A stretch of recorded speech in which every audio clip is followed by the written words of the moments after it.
Okay, I'm reloaded. What's going on, NBA fanatics? This is your friendly neighborhood Memphis Grizzly homer, Memphis X, and I talk hoops.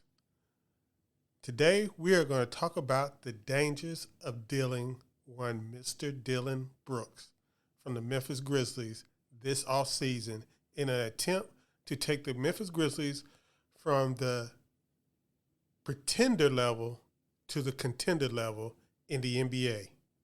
But first, every hero needs that theme music.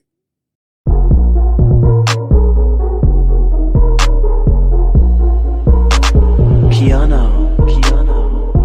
Grizz gang, go hard. Baddest in the game, we be on one. I talk hoops, so secure. All up on the court, but we gon' score. Memphis bringing heat straight from Tennessee. Demo respect and let's go. Before we get started on this video on Dillon Brooks, I'm going to ask you to please subscribe to this channel, like this video, and share this video to other NBA fans who could be interested in this message.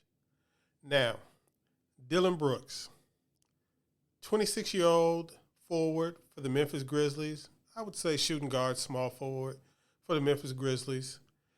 His play and his future with the Memphis Grizzlies has been the subject of a lot of banter, especially online, among Grizzlies fans. Now, if everybody can remember the disastrous Game 4 that he had against the Golden State Warriors, where he seemingly shot and turned over the ball and really played the Grizzlies out of that, what seemed like a sure win in that game. Now, this game was the culmination of all the negative things that people have been saying about Dillon Brooks his whole time in Memphis, and especially the last 2 years as the Grizzlies have become a competent team with some aspirations for future, maybe I say title contention. So you saw the things, but we're going to talk about Dillon Brooks, and we're going to talk about why it is dangerous to deal Dillon Brooks. Now, the Grizzlies know Dillon Brooks is a homegrown talent. He was drafted number 47 in the second round by the Memphis Grizzlies. He's been here. He's only played for this team his whole career, and personally, I can't see him in another uniform. And if you know the Athletics' John Hollinger, who used to be assistant general manager for the Memphis Grizzlies, it is one of his guys that he drafted while in Memphis. Now, for me, Dillon Brooks is the Grizzlies' team spirit animal. They have a lot of his fight, a lot of his toughness, a lot of his physicality, and a lot of his, don't give a damnness in their game as a whole, as a team.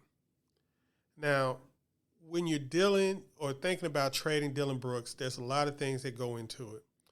Now, a lot of people always point to the negatives with Dillon, but first we're going to start with some of the positives. Dillon Brooks is a very good point of attack defender. It's one of the most important roles on an NBA team, especially an NBA team aspiring to go far in the playoffs. There are a lot of guys that can get their individual offense in the playoffs, and a lot of these guys have size, especially in the Western Conference.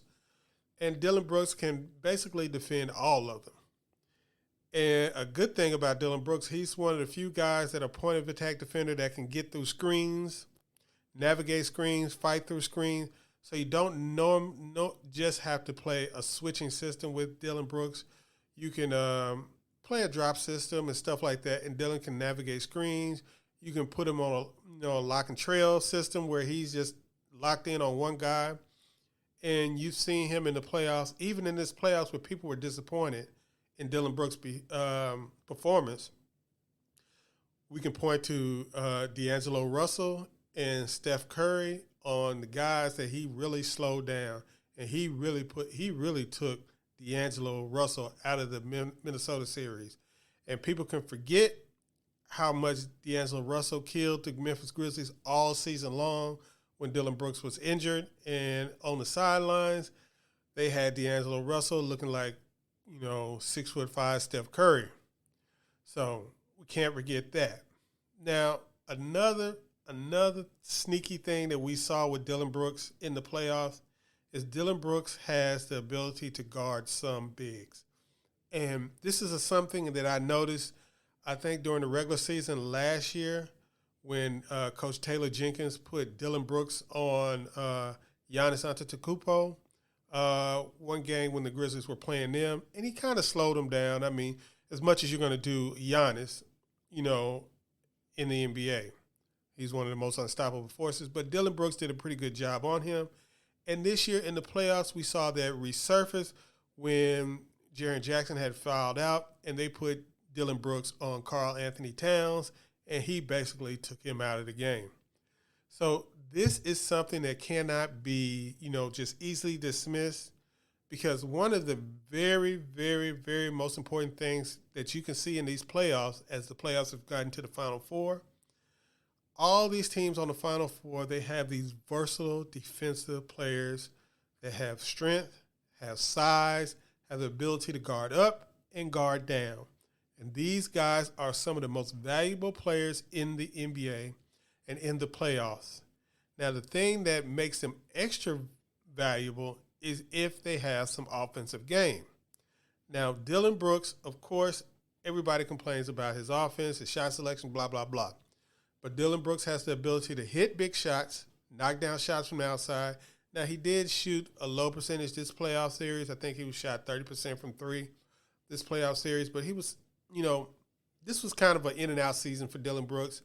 And he's usually a pretty average three-point shooter as far as the NBA as a whole is concerned, and a very good shooter from the corners usually.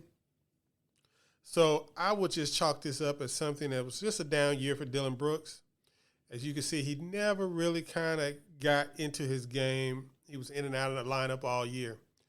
So normally he's a good shooter from the corners, pretty good shooter, average shooter from above the break, but a good enough shooter to keep defenses honest, where you can't just slack off of him normally in an NBA game. And Dillon Brooks does have the ability to create a shot at times. So you cannot hide smalls on him, like the Warriors were not able to hide Stephen Curry on him, and you can't put a bad defensive player on Dillon Brooks, because he has the ability, especially with his physicality, to take them off the dribble and take them into the lane and get some foul calls and get some free throws. And the one biggest thing about Dillon Brooks that you have to appreciate is Dillon Brooks does not shrink from the moment. He shows up in big games, and I know everybody's going to point to the game 4 against the Golden State Warriors, but you got to remember, he wasn't scared that game. He had a bad shooting game. He had some bad turnovers, but you got to remember, he has basically sat out 2 games, came back, and there was no John Morant in that game. Now, before John Morant got hurt, Dillon Brooks' shot selection wasn't really noticeable. I mean, he's always going to take some heaters, some heat check shots, and some bad shots from distance, but it really wasn't that noticeable until John Morant was hurt. But then we got to remember the game 6 Dillon, where he really did play well. 30 points in the last game. He really did show up offensively and defensively. So we got to you can't just focus on the bad. You always have to look at the good.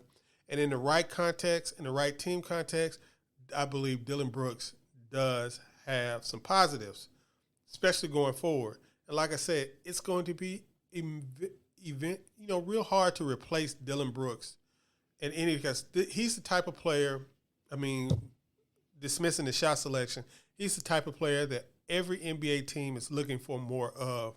6'7" wing player that can defend up and down, make shots, get to the hole, and plays with physicality and energy. So now I understand the negatives. Dillon Brooks has a big history of foul trouble. I think he led before this year when he was injured. Most of the year he led the NBA in fouls 2 years in a row. Kind of seemed to slow up a little bit on that then, but he does have some fouls where he gets overly physical on the perimeter, usually trying to intimidate people, trying to get physical people, trying to make the offensive player feel him on defense, and that's it. And we've talked about his questionable shot selection. Dillon is going to take bad shots. Now, as a Grizzlies fan, we just have to get this in our head. Dillon Brooks is going to take 1 or 2 bad shots every game. No matter what, it's just going to happen. That's who he is. He's always been this alpha player, and he's going to see himself as that. But as the team has gotten better, as Ja Morant, Desmond Bane, and Jaren Jackson have become more aggressive offensively, Dillon Brooks' offensive role has taken a step back at times. Now, when those guys kind of shrink, or I'm not going to say shrink, but when they're not as offensively as aggressive as they normally should be or as their talents allow, this is when Dillon Brooks' shot count starts to creep up. Now, another problem with Dillon Brooks, like I said, in the earlier part, he likes to drive. He can get to the hole. Even against good defense, he can get to the hole. But he does have some very, very subpar finishing ability. You know, he's not the most lengthy player. He has a short wingspan. He's not the most athletic player, especially this year when he wasn't in as good a shape as he was the previous season, where he was dunking on people in the playoffs. Everybody remembers that. He was dunking on people at the end of the year and all this kind of stuff. So he wasn't in as good a shape this year as he was last year. Now, that was probably due to the injuries and stuff like that and sitting out. But, you know, we all seen that he can be a little bit better athlete once he gets in pristine shape. Now, the biggest part about Dillon Brooks is this going into next season will be the last year of his contract. I think he'll be making about $12.5 million next year. And he will be eligible for a contract extension up to 4 years, $61 million next year.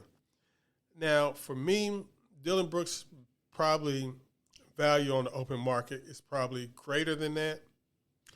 So I'm not sure. I would love for him to sign that extension, for the Grizz to offer him that extension, him to sign that extension, and have him locked up at that rate for the next 4 years and get 5 more years out of Dillon Brooks that take him to his early 30s, where I think he'll be an effective player through the whole contract. And I think this will be a bargain contract. So I'm not sure how he feels about that, as far as a player, what he thinks his value is. What his value is in the league, I would think that his value is probably a little bit north of that, maybe about closer to $20 million a year as opposed to a little bit over $15 million a year. So we'll see how he feels about that. Does he want to take the risk, trying to be an unrestricted free agent, or does he want to lock in with the security, knowing he's got a good situation in Memphis and with the team he's been with his whole entire career? Now we get to what is his future role in Memphis. Now, ideally, everybody has seen him as maybe a 6-man off the bench, and it's been hard to get him into that role as far as the Grizzlies haven't had anybody that was better than him and had able to play small forward. Zaire Williams has shown some promise, but I don't expect him to be there next year. It would be great if the Grizzlies could bring in a veteran small forward with a reputation, maybe somebody who has a history in the All-Star game. We've been talking about among Grizzly fans, somebody like Gordon Hayward, who can play the small forward role, start as a small forward, and then they can bring Dillon Brooks off the bench for this year. You know, hopefully have him locked in as 4 years, in that 4 years, $61 million contract, where he can be like the 6th man for the next 4 to 5 years for the Memphis Grizzlies. And we get somebody like Gordon Hayward for a couple years, and then Zaire transitions as he gets stronger, and with more experience, Zaire Williams will transition into that starter role, and Dillon Brooks becomes one of those guys who is, you know, a perennial 6th man who has sometimes the ability to finish games and can be a very good spot starter, you know, in case of injuries at either shooting guard or small forward. So, in conclusion, this is what it comes down to. Dillon Brooks is a very, very valuable player. Anybody, even his biggest haters, have to be able to see that. He is a two-way guy, and in bad matchups like we saw versus Utah last year in the playoffs, he can become a very, very, very valuable player where he was averaging, I think, 25 points per game on good efficiency versus Utah. He was able to kill them because they had poor defenders. Now, another thing that you got to remember as Ja Morant and Desmond Bane and Jaren Jackson mature and become better offensive players, Dillon will be facing the other team's second or maybe third best perimeter defender on a night-to-night basis. Most teams will devote their resources, and teams like to devote big defenders to Ja Morant, their best perimeter defender to Ja Morant. And as Desmond Bane starts to become more aggressive and a better player, they're going to devote their second best perimeter defender to Desmond Bane, and which is going to leave Dillon Brooks on most nights facing a subpar defender and able to get his shot off and hopefully increase his efficiency overall.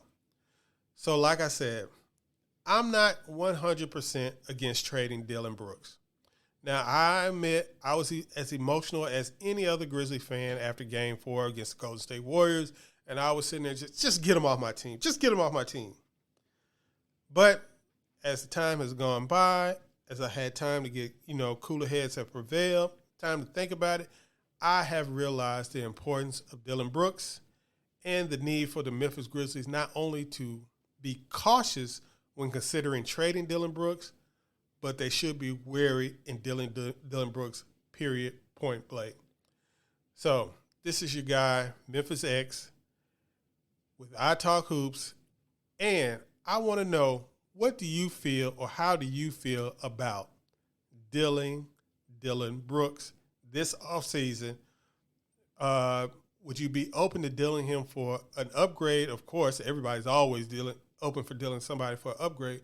But how about dealing him with a draft pick, either 22 or 29, to move up in the draft and maybe get, the Grizzlies taking a step back as far as bringing in another young guy to replace Dillon Brooks' role on the team, or having Zaire Williams step into Dillon Brooks' role and bringing in a younger guy to take Zaire's role off the bench for next season. Let me know what you think, and I'll see you on the next video.